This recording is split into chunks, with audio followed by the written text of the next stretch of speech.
know that there's a soda pop that tastes like turkey and gravy? It's like Thanksgiving gone wrong.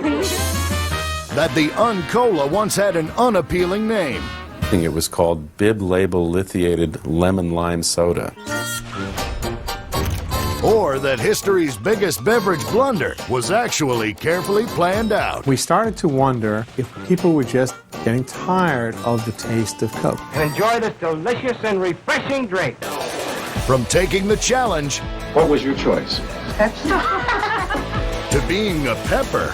Wouldn't you like to be a pepper too? There's no denying it. Soda is the real thing. It's pure Americana. But it's been quite a journey to get the bubbles balanced, the packaging perfected, and the marketing memorable. From Mother Nature to household names, it's an exciting tale of Civil War soldiers, intrepid inventors, and millions of thirsty mouths. Visit our refreshment stand right away.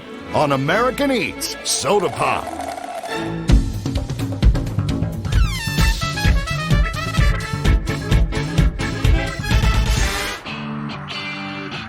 There's no getting away from soda's seductive appeal.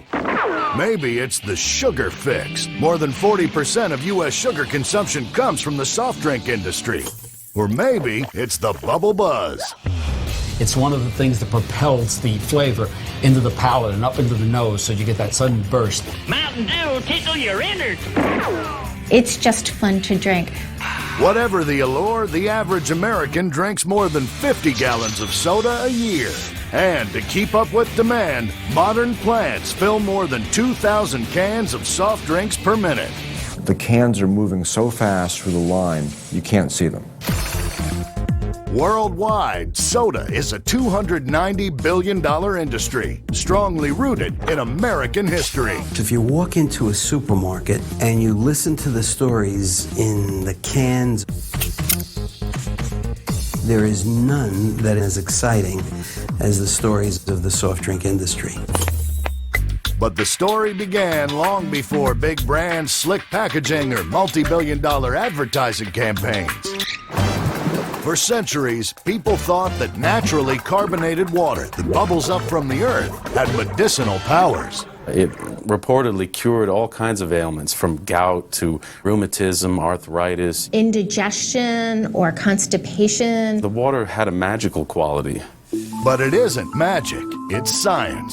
Carbonation occurs in nature when groundwater comes in contact with a source of carbon dioxide, like limestone. High pressure forces the carbon dioxide to dissolve in the water. When the water rises to the surface, the pressure is released, and fizz is the result.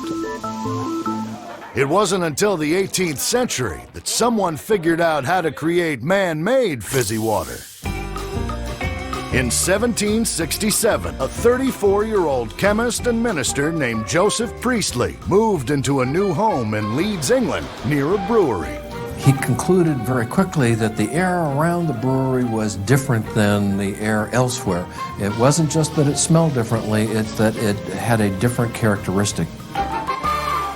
The gas coming off the fermenting beer vats was carbon dioxide, but Dr. Priestley called it fixed air. Testing a hunch, he took some water and suspended it over a beer vat. Soon, bubbles started to form in the water. It had become carbonated. He figured out that there was a way that you could artificially put carbon dioxide into water. Priestley then tried to recreate this process in his lab.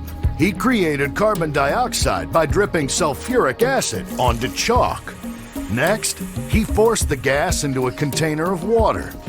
When he shook the container, sparkling water was the result. In 1772, Priestley published his findings in a pamphlet titled Impregnating Water with Fixed Air. There was a recognition within the scientific community for the importance of this work of creating carbonated water.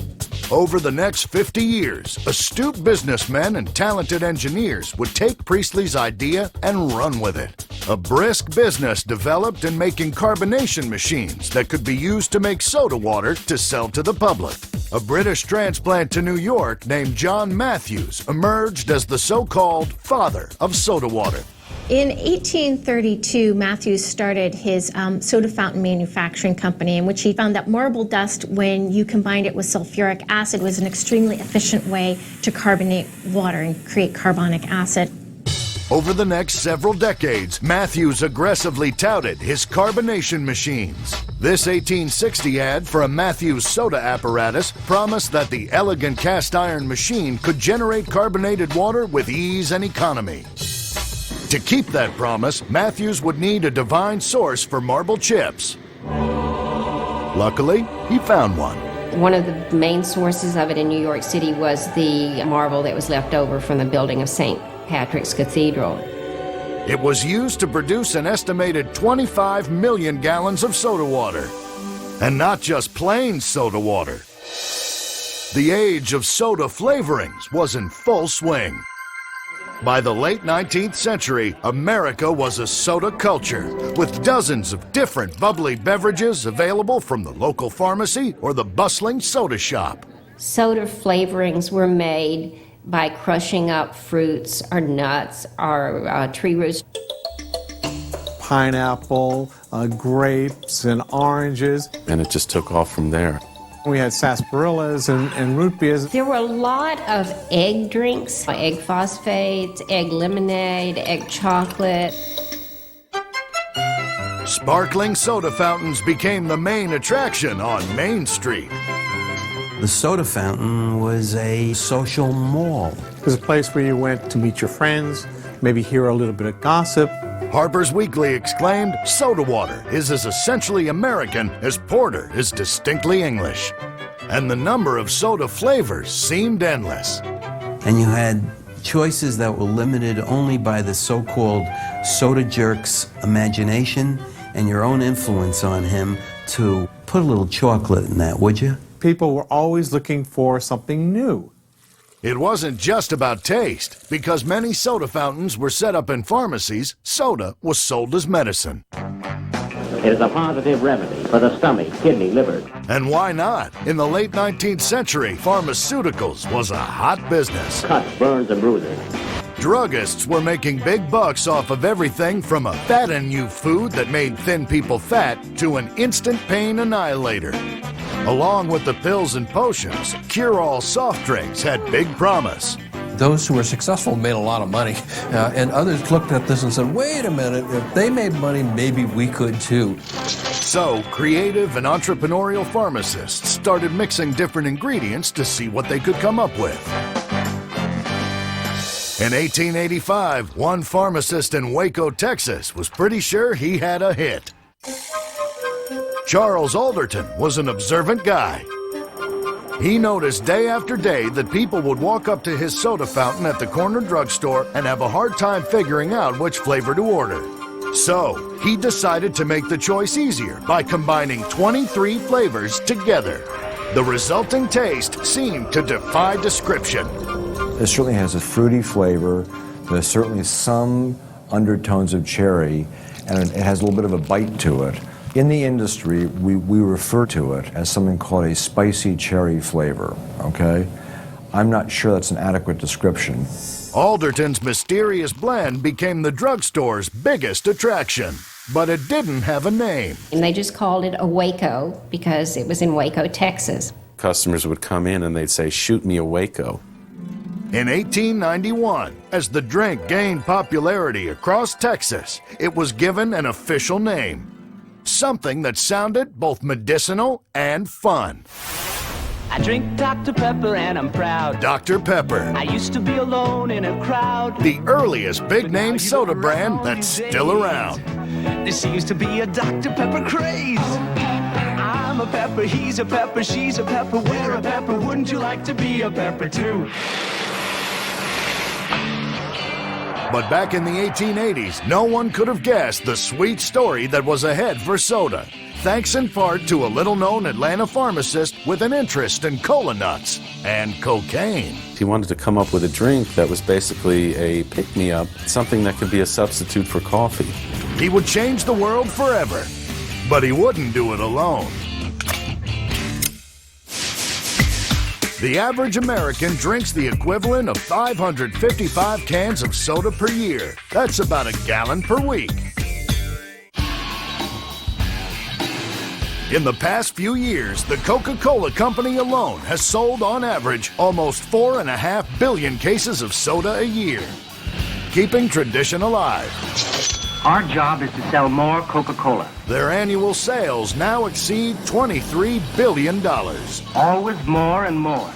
Coca-Cola is one of the largest corporations in the world. Its corporate profits are bigger than the size of some small nations. Wherever you go around the world, you'll be able to find a Coca-Cola. No matter where you go, the Coke images are part of not only American culture, but a part of the world's culture. I want a bottle of Coca-Cola. Of course, it all started with the company's legendary secret formula. We don't actually talk a whole lot about it.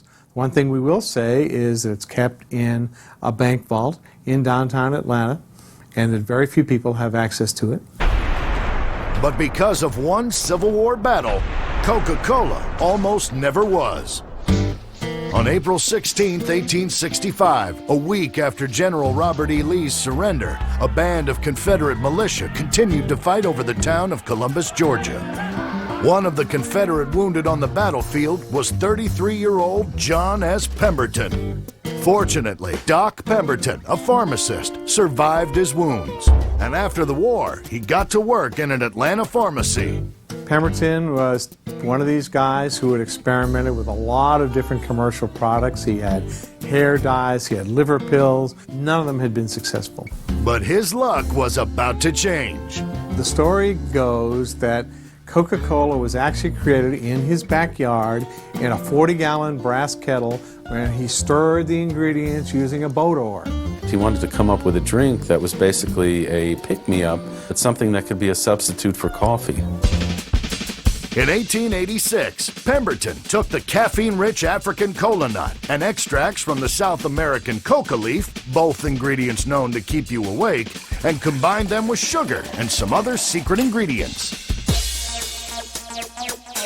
And he then took this syrup down to a soda fountain that was in the center of the city of Atlanta and asked the soda fountain operator to try it with his guests.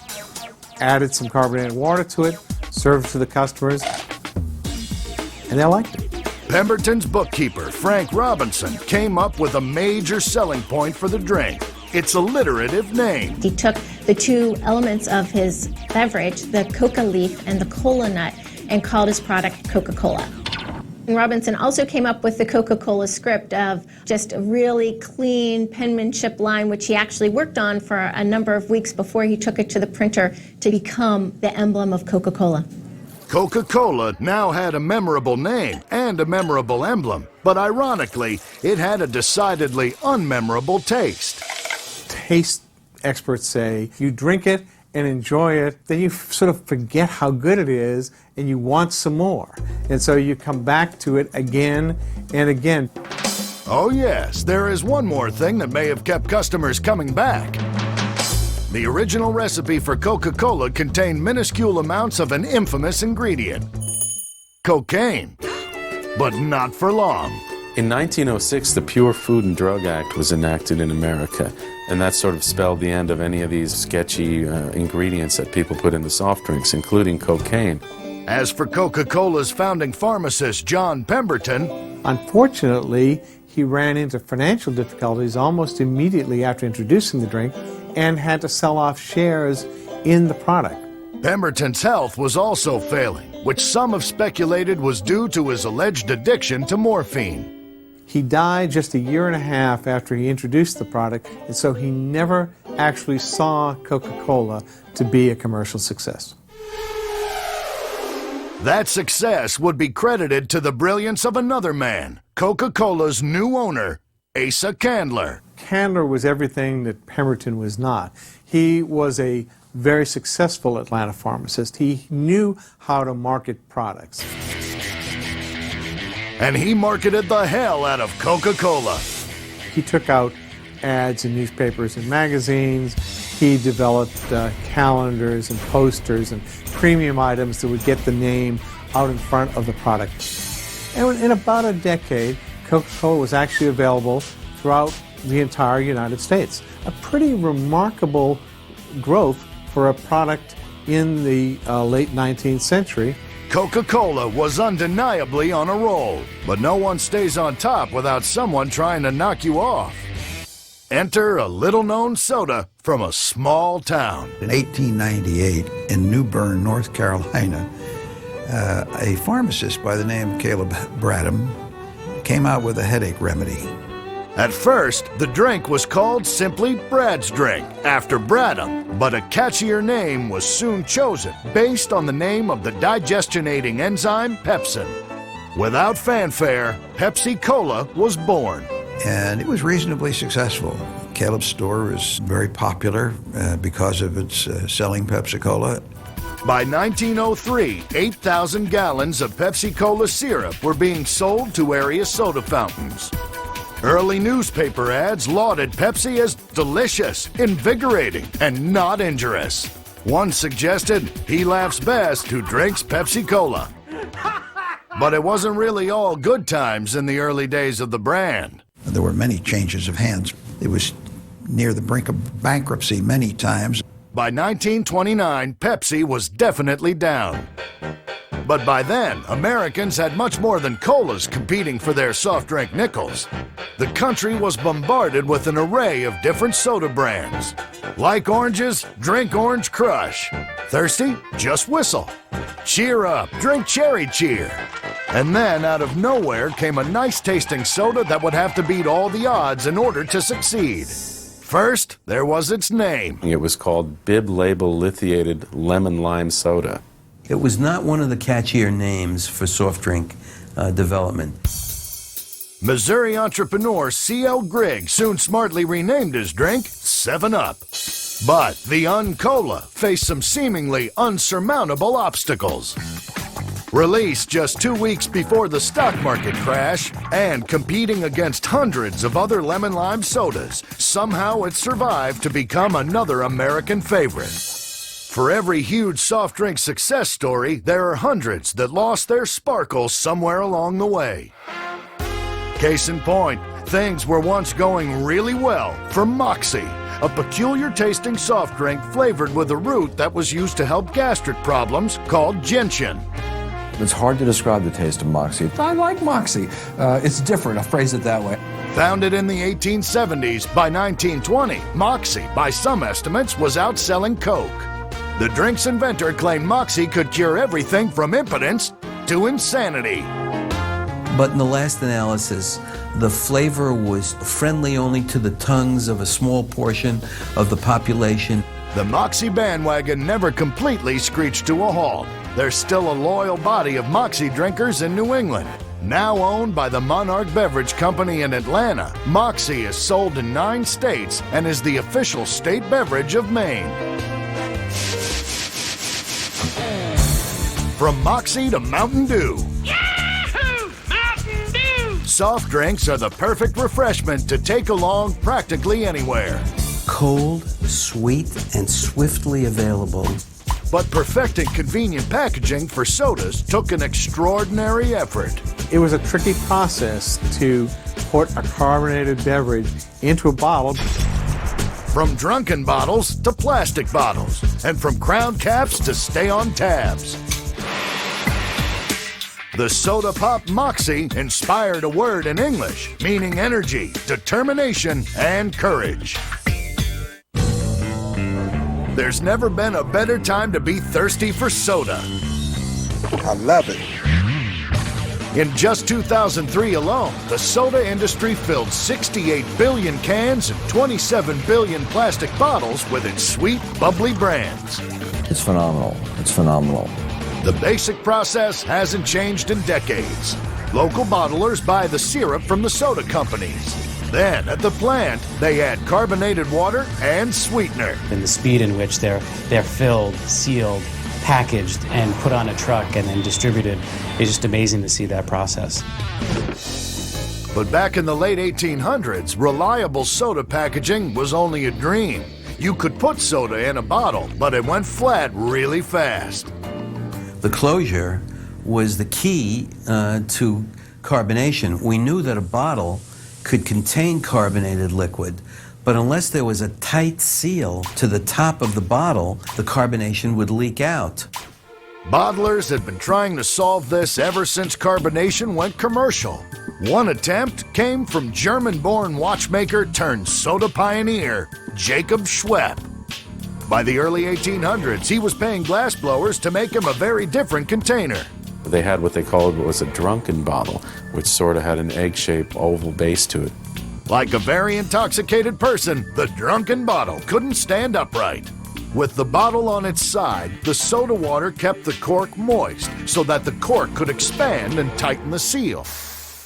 But a bottle that couldn't sit upright wasn't practical. It was back to the drawing board to create a better stopper. And by the early 1890s, a guy named William Painter finally did. Born in Ireland, Painter immigrated to Baltimore, Maryland at age 20 and began a prolific inventing career, designing everything from a safety ejection seat for passenger trains to a counterfeit currency detector. But his crowning achievement would be the world-famous Crown Cap, patented in 1892. A metal cap. It was corrugated on the edges. It had a cork liner which would stick to the top of the bottle and create a really tight seal. Painter's cap, called the Crown because its shape resembled royal headwear, was absolutely leak-free. All it needed was a bottle. Unfortunately, there weren't that many. Bottles were made by hand, and it was a long and intensive and difficult process. It was a tricky process to put a carbonated beverage into a bottle, very difficult to regulate the pressure. You would have some bursting every now and then and exploding just, spontaneously. The bottling operator could actually be injured.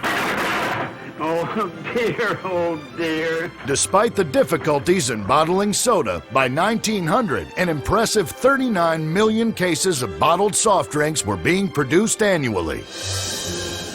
Still, Americans drank only 12 bottles of soda per year. To accelerate the soda industry's growth, someone would have to find a way to make lots of bottles fast. Enter Michael Owens, the son of a coal miner who had been working in glassworks since the age of 10.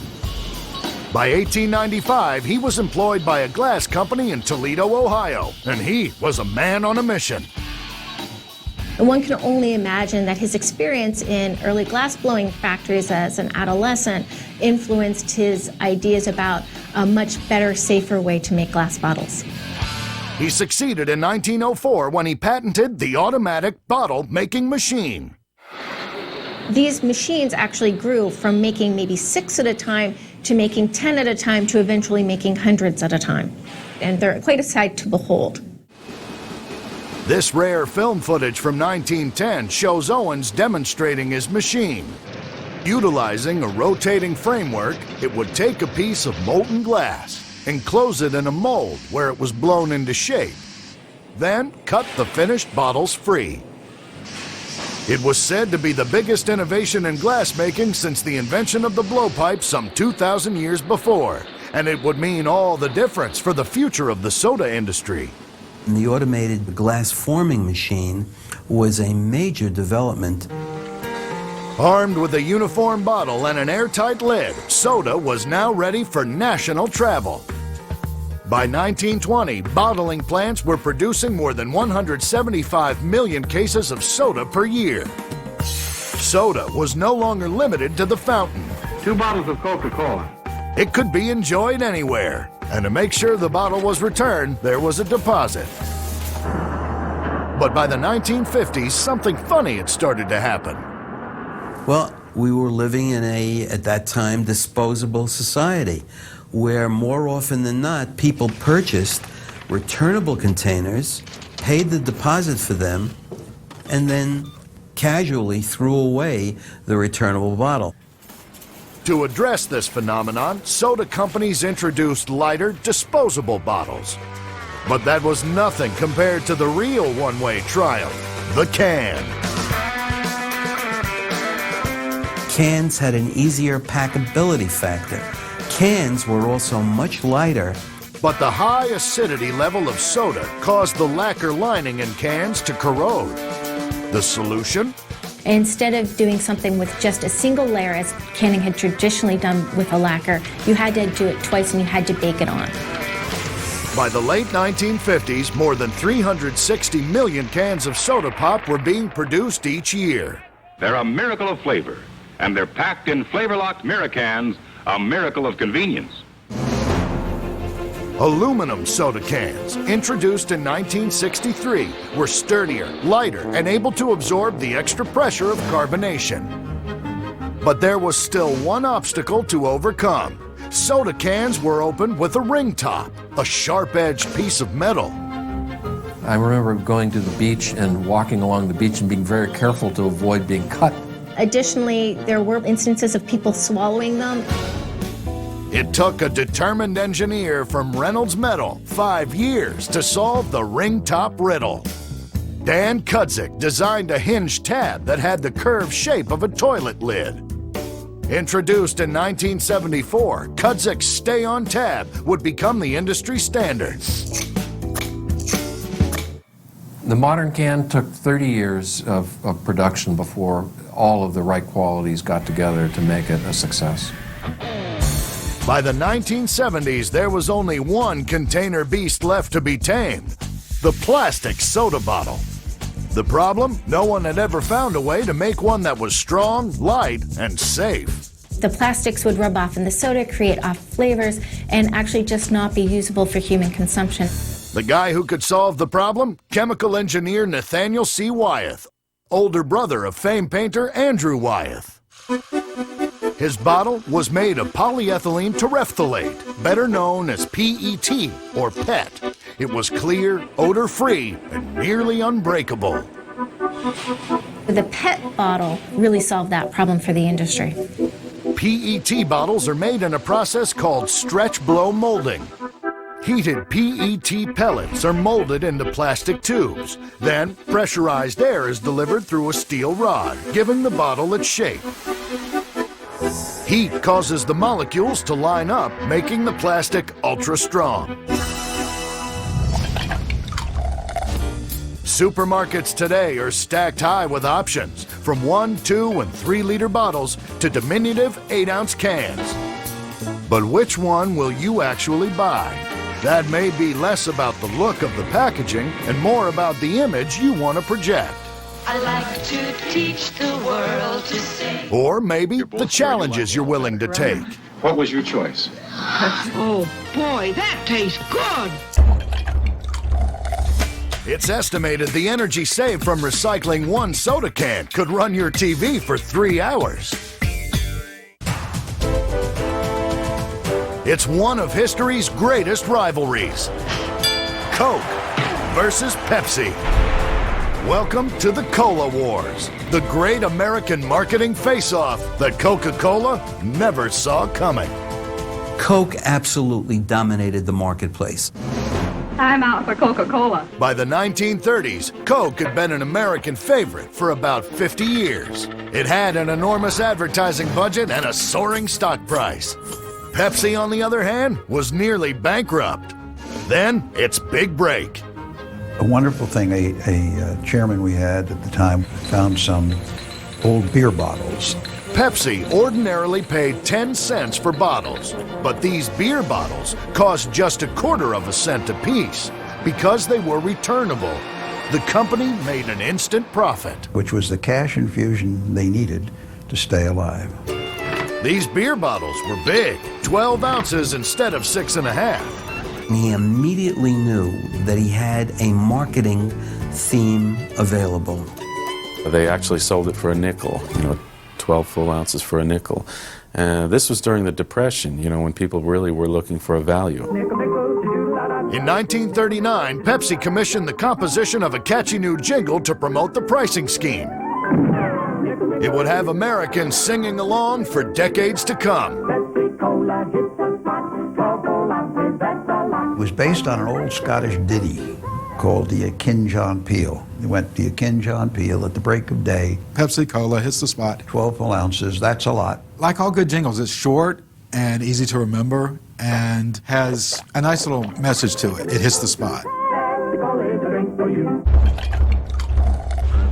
By year's end, Pepsi had captured an incredible 10% of soft drink sales, up from almost nothing 7 years before. This was probably the first big round in the Cola Wars because the very clear and implicit message is we are competing with Coke. All of a sudden, Pepsi was a real contender, albeit with one remaining challenge. It was a two-edged sword. We had implanted the notion of being the bargain basement cola so deeply in the minds of people that some people, after the Depression was over, were embarrassed to serve this product. As Pepsi struggled, Coke shined. During World War II, in a brilliant effort to boost morale and product loyalty, Coke opened up more than 60 new bottling plants overseas, and GIs drank up 10 billion bottles of Coke. By 1946, Pepsi's earnings were down 70% from the year before, and Coke was outselling Pepsi 5-1. It was time to make an aggressive move. Pepsi went for blood. They stole away Coke's VP of merchandising. Alan Steele became Pepsi's president in 1950. Al Steele was a man of amazing dynamism. Mr. Steele said, I don't care what the public wants. If they want carbonated sweat in goatskin pouches, this side of the room, start looking for goats. This side of the room, start running in place. Thanks to Steele's determined leadership and good marketing strategies, Pepsi's profits multiplied tenfold. And in 1955, in perhaps his best strategic move of all, Steele married movie star Joan Crawford, who gave the drink a touch of class. She's not a bargain basement anything. In the 60s, the companies expanded their offerings. Coke introduced Sprite and Tab, while Pepsi started selling Diet Pepsi and Mountain Dew. No matter how many products they offered, one basic truth about selling soda wasn't going to change. The number of perceivable differences in soft drinks is not easily found, especially between the colas. You would never say it has more bubbles than the other guy, or you certainly don't want to say it's sweeter or less sweet because some people have the opposite desire. So finding a difference is the problem. To solve the problem, Pepsi took its cue from the country's spirited 70 million baby boomers, a generation with a strong sense of individuality. There's a whole new way of living. And we decided that instead of talking about the product itself, let's talk about the user. Let's talk about how with it he is and how contemporary and how up to date, how spirited, how young and at heart. It's the Pepsi generation. The label, Pepsi Generation, took off.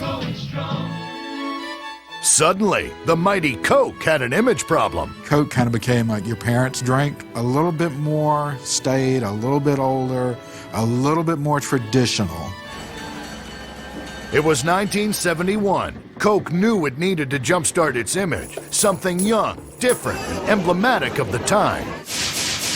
I'd like to buy the world a home and furnish it with love. We did a television ad in 1971, generally referred to as Hilltop, The white turtle dove. where we gathered a bunch of kids from around the world on a hilltop in Italy, and they sang a very simple song.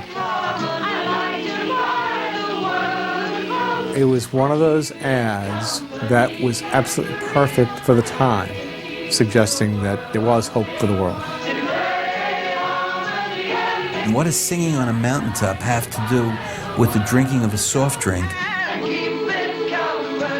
There's no room for cynicism here. And it is a remarkable piece of advertising. And the ad song would go on to become a top 10 hit on the American pop charts. The Blitz is an all-out attack on the soft drink outlets. By 1975, the combined soft drink sales of the #1 and 2 soda companies totaled more than $5 billion. But Americans were buying 3 Cokes for every 2 Pepsi sold. So Pepsi had to go for a knockout. I want you to taste these 2 colas. In side-by-side blind taste tests, nationwide, more people prefer the taste of Pepsi over Coca-Cola. The Pepsi Challenge was a brilliant concept. What was your choice? It was the first public cola-to-cola face-off. It's a great visual. You actually see the person go over there and grab the cup and take the test. Tell me what you chose. Pepsi. And say, oh my goodness, I can't believe that was Pepsi. What would your choice be from now on? Pepsi. But you're laughing at grandmother because grandmother likes Pepsi? Pepsi brilliantly analyzed their ingredients, analyzed the Coca-Cola ingredients, and realized that on a sip test, more often than not, it would do better. And of course it would do better. It is sweeter. Coke reacted swiftly. We started to wonder whether or not people were just getting tired of the taste of Coke. One of the biggest marketing blunders of the 20th century was about to happen. Coke decided to change its formula. They sponsored one of the largest pieces of consumer research that was ever done. And the test results came back overwhelming in favor of this new formulation. The new formulation had beaten the old formulation, not by margins of 2 or 3 to 1, but 7 to 8 to 1. And so, on April 23, 1985, Coca-Cola CEO Roberto Goizueta announced, the best soft drink, Coca-Cola, is now going to be even better. After a strong 99-year run, Coca-Cola was making a huge change. Simply stated, we have a new formula for Coke. I don't like it. The reaction to new Coke was swift and loud. It's not as good as the old Coke. I don't like it. I like the old stuff better. I think it's made a confirmed Pepsi drinker out of me. At Pepsi, executives were ecstatic. In fact, so ecstatic that Roger Enrico, our then chairman, decided to give every employee across this country and overseas the day off. It was a big, big win. It meant, hey, we won this battle of who's got the best taste, and they're trying to follow us. It was crystal clear to the public that that's what had happened. Loyal Coke drinkers were outraged. Within 5 weeks, the company was getting 8,000 phone calls a day from angry customers, and it didn't stop there. Coke got bags full of letters from people. How dare you take my Coke away? One letter came to the company addressed to the chief dodo, and it went to our chairman's office, and he was very upset that it hadn't gone to the president's office. Coke had severely underestimated just what a Coke meant to America. Coke is the drink I had when the war ended. Coke is the drink that my father gave me on my 6th birthday. We were taking away something that belonged to the people. Just 3 months after unveiling new Coke, the beleaguered company re-released its old formula under a brand new name, Coke Classic. What looked like a huge loss for Coke in the Cola Wars eventually turned into a victory and a lesson learned. Be sure you totally understand your consumer. It was good like it was. Before you tell them what they want. There are no winners, and it isn't really a war. If Coke didn't have Pepsi, they would have invented it. And if Pepsi didn't have Coke, they would have invented the Coca-Cola Company. But what's being invented next? It's a whole new soda world out there, from potent energy drinks to holiday flavors that you may or may not want to gobble up. Corn on the cob soda. Pretty bizarre. It's estimated that as many as 1 in 10 Americans has a soda at breakfast. Soda pop seems to have a certain instant nostalgic appeal. It's pure Americana, more so than a 1946 bottle of wine. People have a connection to the soda of their past. Whether reliving the glory days of the soda fountain, enjoying regional favorites like Big Red from Texas or Cheerwine from the Carolinas, or drinking a Coke in a glass contour bottle. But don't think the soda industry is dwelling on the past. You are seeing more product introductions in more categories than you've ever seen in the history of soft drinks. Gone are the good old days of hey, you want it in this size or that size? With nearly 450 different carbonated soft drinks for sale in the U.S., the competition for shelf space is tight, and in the coming years, sure to get tighter. It's such an accelerated program of innovation within the industry today that things that will happen in the next 5 years will equal what happened over 3 or 4 decades previously. And industry analysts say the future is diet drinks.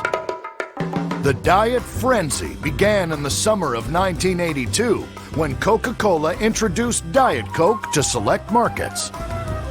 Diet Coke, from the day it came out, imagine, the day it came out, became the 3rd best-selling soft drink. The day before, 0. The day it came out, number 3.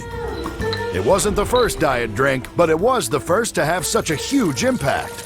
It really becomes a factor in the post-baby boom generation when the moms wanted to lose weight after having their kids. Today, diet drinks account for almost 30% of soda sales. And soda companies are experimenting with sophisticated blendings of sweeteners. There are several new sweeteners. One is called Ace K, one is called sucralose. There's also a new sweetener called neotame.